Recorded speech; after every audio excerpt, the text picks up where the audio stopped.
What is Wrong with King George? From Queen Charlotte, a Bridgerton story. This spin-off takes us on a journey into King George's personal life. His love story unfolds as he struggles with mental health. The creator of the show has said that the story is a flight of fancy, but the character of King George is based on the real George III. George is a handsome and charming young king. He works hard to win over his future wife. When they seem to start connecting, King George disappears. On their wedding night, he leaves Charlotte alone and confused. Charlotte keeps asking, "What's going on?" but receives no answers. King George doesn't leave his stargazing observatory. He tells Charlotte that it's better for her if they live in separate homes. The real King George III struggled with mental issues throughout his life. The website of Buckingham Palace says, after serious bouts of illness in 1788, 89, and again in 1801, George became permanently deranged. In 1810, he was mentally unfit to rule in the last decade of his reign. His eldest son acted as Prince Regent from 1811. King George III started showing depression symptoms at 27. In 1788, the monarch was struck down with a full-blown mania. His behavior spiraled out of control. He suffered from hallucinations and spouted gibberish for hours.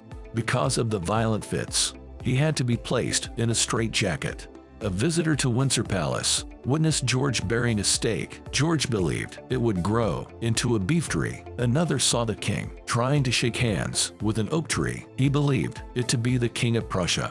One of his physicians wrote about King George III. Sometimes in a state of delirium, sometimes strongly impressed by false images. These states were characterized by high irritability. It included occasional exclamations and noises without meaning.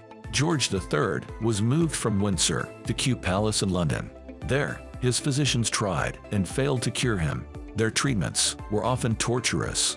Arsenic-laden powders were applied to George's skin. It caused the skin to burn and blister. He was starved and plunged into freezing cold water. He was given purgatives and emetics. These treatments were meant to dry out his madness. None of them worked. George III's health would temporarily improve, but it didn't last. In the following years, he suffered further relapses. The 1810 breakdown left him permanently insane. For the last 10 years of his life, he was a sad and lonely figure. When Queen Charlotte died in 1818, he had no idea who she was. What exactly caused the illness has been debated for centuries. Some historians believe George's issues were caused by porphyria. Porphyria is a rare genetic disorder. It affects the body's ability to produce hemoglobin. It also affects the nervous system. Chemicals called porphyrins build up in the body. They trigger back and stomach pain. They cause anxiety, confusion, hallucinations, and seizures. There's a theory that King George III had type 1 bipolar disorder. Researchers analyzed thousands of his handwritten letters. They noticed a curious pattern. When the king was unwell, his sentences were much longer. He repeated himself and used more complex language. This is a common symptom of the manic phase of bipolar disorder. Overactive euphoric moods support the bipolar theory.